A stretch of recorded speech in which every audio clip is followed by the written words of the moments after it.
Huwag matakot mawala ng kakilala, kaibigan o kamag-anak sa buhay mo.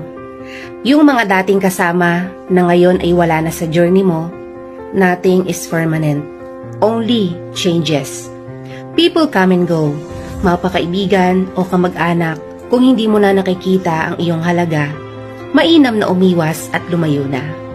Kung pakiramdam nila ginagamit mo sila, just agree to them kung ito ang sinasabi nila sa'yo. Accept it. Sa loobin nila yon. Pakiramdam nila yon. Hindi mo mababago ang tingin nila sa'yo kahit pa ano ang gawin mo. Mapapagod ka lang. Huwag ipagpilitan ang sarili at umaktong ayos sa nais nila. Hindi mo kailangang i-please ang iba para magustuhan ka. Be happy. Gawin mo yung mga bagay na nagpapasaya sa'yo. Huwag mong isipin ang sasabihin nila. May kanya-kanya tayong opinyon at kuro-kuro.